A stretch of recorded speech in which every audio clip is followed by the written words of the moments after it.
السلام علیکم ناظرین، سلطنت عثمانیہ جہاں اپنی فتوحات، کامیابیوں اور عظیم ترین سلطنت کے طور پر جانی جاتی ہے، وہیں اس سلطنت میں کئی دل خراش واقعات اور کئی نشیب و فراز کی داستانیں بھی ملتی ہیں، جو کہیں قتل کی صورت تو کہیں بغاوت کی صورت میں نظر آتی ہیں۔ آج کی ویڈیو میں ہم آپ کو سلطنت عثمانیہ کے خلاف ہونے والی 5 مشہور ترین بغاوتوں اور ان کے انجام، ان سے پیدا ہونے والے اثرات کا ذکر کریں گے، اور آپ کو یہ بھی بتائیں گے کہ ان بغاوتوں سے سلطنت عثمانیہ کو کیا نقصان ہوا اور کون سے سلطان نے ان بغاوتوں کا مقابلہ کیا اور کون سا سلطان ہار گیا تھا۔ آگے بڑھنے سے قبل آپ سے گزارش ہے کہ اگر آپ ہمارے چینل پر نئے ہیں تو ہمارے چینل کو سبسکرائب کرنا نہ بھولیں۔ ناظرین، اس سلسلے میں پہلی بغاوت ینیچری کی بغاوت آتی ہے۔ ینیچری ترکی زبان کا لفظ ہے جس کا مطلب ہے نئی فوج۔ ینیچری کی فوج سلطنت عثمانیہ کی باقاعدہ اور منظم فوج تھی، جسے 1365 میں سلطان مراد اول نے تیار کیا تھا۔ ابتدا میں اس میں مفتوحہ علاقوں کے غیر مسلم نوجوانوں کو قبول اسلام کے بعد شامل کیا جاتا تھا۔ ان کا براہ راست تعلق سلطان سے ہوتا تھا۔ ان کی اہلیت کے مطابق انہیں سلطنت عثمانیہ میں مختلف عہدوں پر فائز کیا جاتا تھا۔ کیونکہ سلطان کے علاوہ ان کا کسی سے تعلق نہیں تھا، اس لیے یہ کسی بددیانتی میں ملوث نہ تھے۔ تاہم جیسے ہی نااہل حکمران مسند اقتدار پر بیٹھنے لگے، ینیچری ملکی معاملات میں مداخلت کرنے لگے۔ یہ دنیا کی پہلی منظم اور باقاعدہ فوج تھی جسے سخت تربیت دی جاتی تھی۔ یہ باقاعدہ چھاؤنیوں کے اندر رہتے تھے اور زمانہ امن میں پولیس اور آگ بجھانے والے دستوں کا کام سر انجام دیتے تھے۔ انہیں ہر 3 ماہ بعد باقاعدگی سے نقد تنخواہیں دی جاتی تھیں۔ تنخواہوں کی ادائیگی کے وقت سلطان خود ینیچری کے لباس میں چھاؤنی آتا تھا اور خود بھی قطار میں لگ کر تنخواہ حاصل کرتا تھا۔ ینیچری ہی وہ پہلی باقاعدہ فوج تھی جس نے بارود کا استعمال کیا۔ اس نے 15ویں صدی میں ہی بندوقوں کا استعمال شروع کیا۔ ینیچری عثمانی حکومت میں اپنی اہمیت سے بخوب واقف تھے اور اس لیے انہیں کئی مرتبہ بغاوت بھی کی، جن میں پہلی بغاوت تنخواہوں کے اضافے کے لیے 1449 میں کی گئی، جس میں ان کے مطالبات تسلیم کیے گئے۔ 1451 کے بعد وہ ہر نئے سلطان سے انعامات و اکرامات اور تنخواہوں میں اضافے کا مطالبہ کرتے رہے۔ 1566 میں سلطان سلیم ثانی نے ینیچری کو شادیاں کرنے کی بھی اجازت دے دی۔ 1622 میں ینیچری نے بغاوت کے دوران سلطان عثمان ثانی کو قتل کر دیا، جو اصلاحات کرنا چاہتے تھے۔ 18ویں صدی کے اوائل میں ینیچری حکومتی معاملات میں مداخلت کرنے لگے اور انہوں نے اچھا خاصا اثر رسوخ قائم کر لیا۔ انہوں نے عسکری تنظیم کو جدید بنانے کے اقدامات کی مخالفت کی، بلکہ اپنے محلاتی سازشوں کے ذریعے سلطان کو بھی تخت سے ہٹانے لگے۔ 1683 میں ویانا کے دوسرے محاصرے میں ناکامی کے بعد انہوں نے فوجی تنظیم کو جدید بنانے کے ہر اقدام کی مخالفت کی۔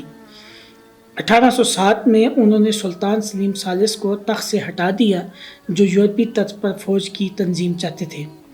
1810 میں ینیچری نے استنبول میں 2000 گھروں کو آگ لگا دی اور 1811 میں 2 دستوں کے درمیان ٹکراؤ ہو گیا۔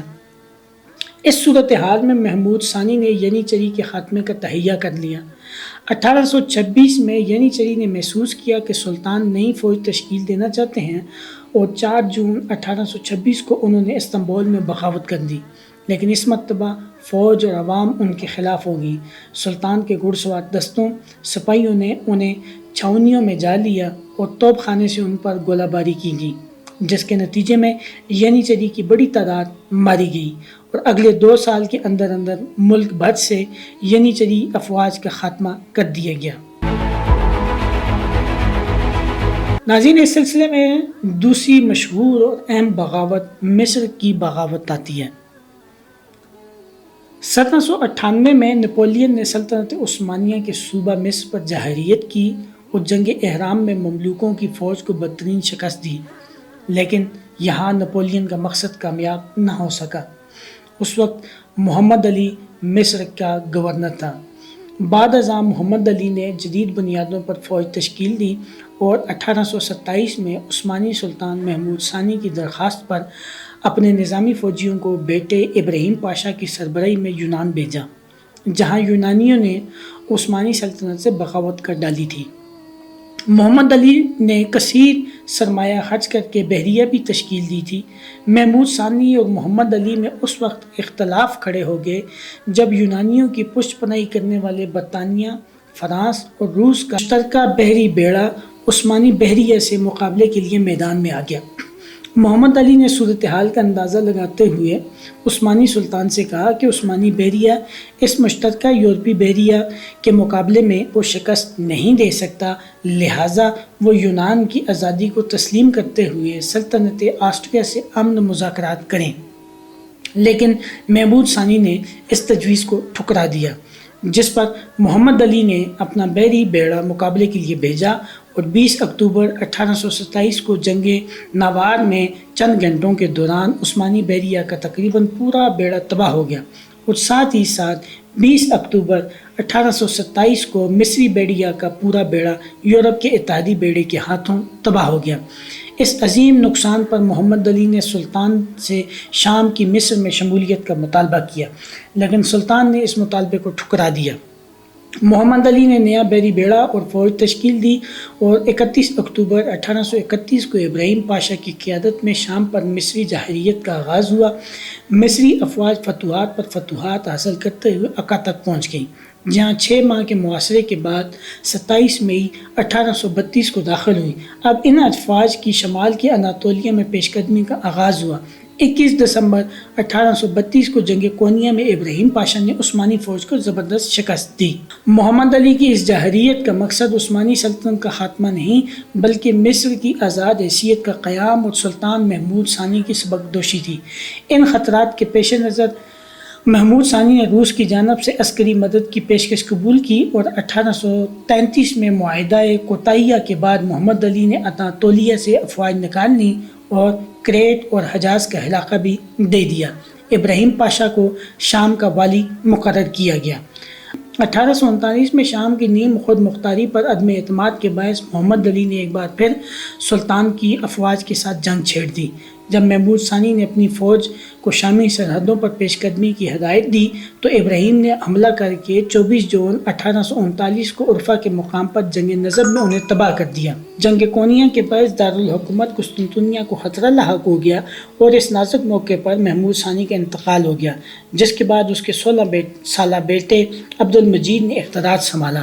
اس موقع پر محمد علی اور ابراہیم نے پیش قدمی کے بارے میں غور کیا۔ ابراہیم کا کہنا تھا کہ قسطنطنیہ کو فتح کر لیا جائے، جبکہ محمد علی چند علاقوں کی حوالگی اور سیاسی خود مختاری کا مطالبہ کرنے کے حق میں تھے، اور 18 ستمبر 1840 کو بیروت پر گولہ باری کی۔ 3 نومبر 1840 کو عکا پر قبضہ کر لیا، جس پر 27 نومبر کو محمد علی نے کنونشن کی شرائط منظور کر لیں۔ اسے کریٹ اور حجاز سے بھی محروم ہونا پڑا۔ اس کے علاوہ اپنی بڑی فوج کو 18,000 افراد تک محدود کرنے پر بھی رضامند ہو گیا۔ اس شرائط کو منظور کرنے پر اسے اور اس کی اولاد کو مصر پر حکمرانی کی اجازت دے دی گئی۔ نمبر 3، سربیا کی بغاوت۔ ناظرین، ترکوں نے ایک عام لڑائی میں سربیا کی فوج کو شکست دے دی اور سربیائی سلطنت کی امید کو ختم کر دیا تھا۔ ترکوں نے اپنی فتح جاری رکھی اور یہاں تقریباً 3 صدیوں تک حکومت کی، لیکن 1494 میں سلطنت عثمانیہ کے خلاف یہاں ایک بڑی بغاوت شروع ہوئی۔ یہ آج تک عثمانی حکومت کے خلاف سربیا کی عوام کی سب سے بڑی بغاوت تھی۔ اس بغاوت کا قائد نیسٹوری تھا اور دوسرا رہنما ساوابان اور میرونی تھے۔ کچھ وقت میں سرب کے باغیوں نے بنات کے متعدد شہروں پر قبضہ کر لیا تھا، لیکن بالآخر بغاوت عثمانی سلطنت کی طرف سے کچل دی گئی اور عثمانیہ سلطنت کی انتقامی کارروائیوں کے خوف سے اس خطے سے بیشتر سرب بنات کا علاقہ چھوڑ کر ٹرانسلوینیا فرار ہو گئے۔ سربیا میں سلطنت عثمانیہ کے خلاف ٹوٹل 2 بغاوتیں ہوئی تھیں۔ پہلی بغاوت 1804 سے لے کے 1813 تک تقریباً 10 سالوں کے دوران ہوئی۔ اس میں روسی سلطنت نے سربیا کی حوصلہ افزائی کی لیکن حالات نے ایسا پلٹا کھایا کہ فرانسیسی حملے کے بعد روسی سلطنت نے سربیا کے باغیوں کے لیے اپنی حمایت واپس لے لی گئی، جس کی وجہ سے باغیوں کی بغاوت کامیاب نہ ہو سکی۔ دوسری سربیائی بغاوت 1815 سے 1817 کے درمیان ہوئی۔ یہ بغاوت ایک انقلابی کونسل کے انعقاد میں ہوئی۔ انقلابی کونسل نے 23 اپریل 1815 کو تکوو میں بغاوت کا اعلان کیا۔ اس کے بعد میلوس اوبرو کو قائد منتخب کیا گیا۔ 1815 میں جب عثمانیوں کو پتہ چلا تو انہوں نے اس انقلابی کونسل کے رہنماؤں کو موت کی سزا سنا دی، لیکن سربیجیوں نے سائبیک پولیس اور پورا پوک نے بلجی میں لڑائی لڑے بغیر بلغراد کے پاسالوگ پر دوبارہ قبضہ کرنے میں کامیاب ہو گئے۔ میلوس نے تحمل کی پالیسی کی حمایت کی۔ پکڑے گئے عثمانی فوج ہلاک نہیں ہوئے اور عام شہریوں کو رہا کیا گیا۔ اس اعلان کردہ مقصد آزادی نہیں تھا بلکہ بدگمانیوں کو دور کرنا تھا۔ وسیع پیمانے پر یورپی تعلقات نے سربیا کی مدد کی۔ سربیا کے شہزادہ اور عثمانی پورٹی کے درمیان مذاکرات میں سیاسی اور صفاتی ذرائع مزید جنگی جھڑپوں کی بجائے میٹرینچ کے یورپ کے دائرہ کار میں موجود سیاسی قواعد کے مطابق تھے۔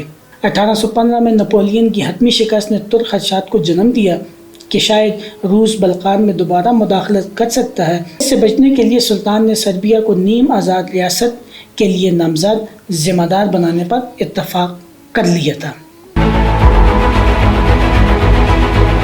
ناظرین، اس سلسلے میں اگلی اہم اور بڑی بغاوت کو عرب بغاوت کے نام سے جانا جاتا ہے۔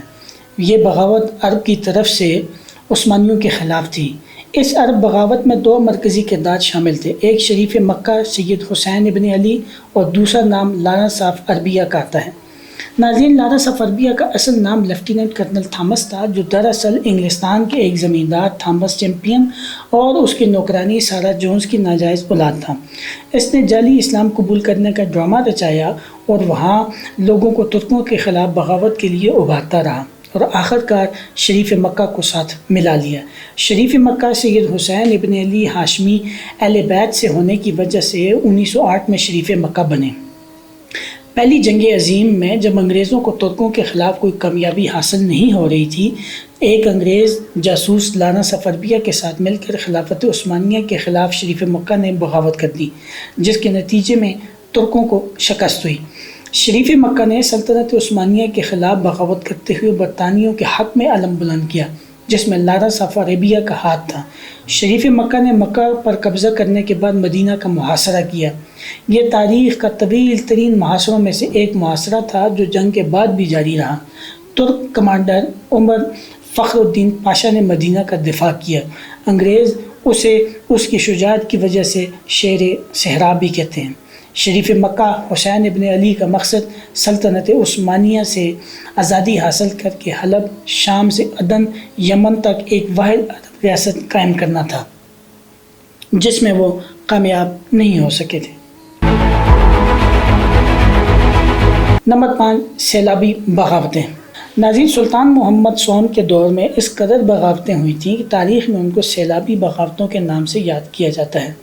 ان کی تفصیل یہ ہے کہ سیلابی بغاوتیں اناطولیہ میں غیر مطمئن عوام کی قیادت میں پھوٹ پڑیں۔ یہ نام بوز کلو نامی سپاہی سے آیا ہے، جس نے سلطان سلیم اول کے آخری دور میں اناطولیہ میں بغاوت کی تھی، جسے سلیم دی ریزورٹ بھی کہا جاتا ہے۔ ہوا یہ کہ کیریز ٹیسٹ کی جنگ کے دوران 30,000 فوجی بھاگ گئے۔ جنگ کے بعد انہیں فوج سے نکال دیا گیا۔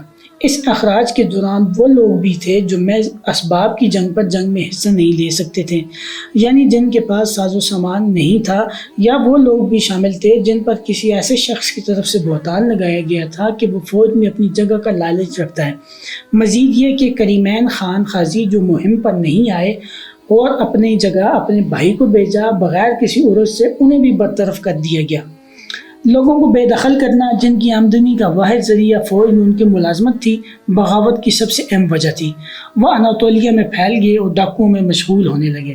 اس طرح ترکمانوں کے درمیان ینیچری فوج کی تعداد میں اضافہ، سیاستدانوں کی ناکامی اور اناطولیہ کے لوگوں کی بتدریج غریبی، جو کثرت میں رہنے کے عادی تھے، نے صورتحال کو مزید خراب کیا۔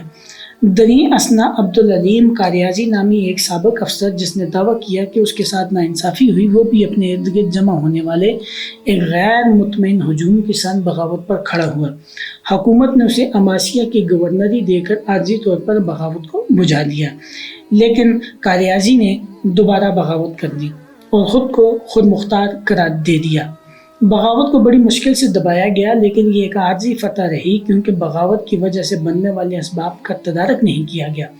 اگلے سال نئی بغاوتیں شروع ہوئیں اور ان میں سے کچھ استنبول تک پھیل گئیں۔ حکومت باغیوں سے معاہدہ کر کے بغاوت کی آگ کو تھوڑی دیر کے لیے بجھانے میں کامیاب ہو گئی۔ سلطان کے 16 سالہ بیٹے شہزادہ محمود نے اپنے والد سے کہا کہ وہ اسے اناطولیہ کا کمانڈر ان چیف مقرر کریں اور کہا کہ وہ سیلابی کی بغاوتوں پر قابو پا سکتے ہیں۔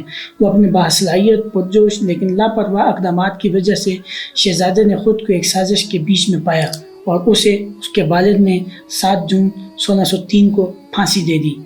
سلطان محمد سوم جو ان تمام واقعات کی وجہ سے بہت پریشان تھے جو بغاوت کا اسباب بنے، اس کی وجہ سے انہوں نے کھانا پینا بھی چھوڑ دیا۔ 21 یا 22 دسمبر 1603 کو درمیانی شب دل کا دورہ پڑنے کی وجہ سے انتقال کر گئے۔ ان کی عمر 37 سال تھی۔ ناظرین، ہماری آج کی ویڈیو اپنے اختتام کو پہنچتی ہے۔ آپ اپنی رائے کا اظہار ہمارے کمنٹ باکس میں کر سکتے ہیں۔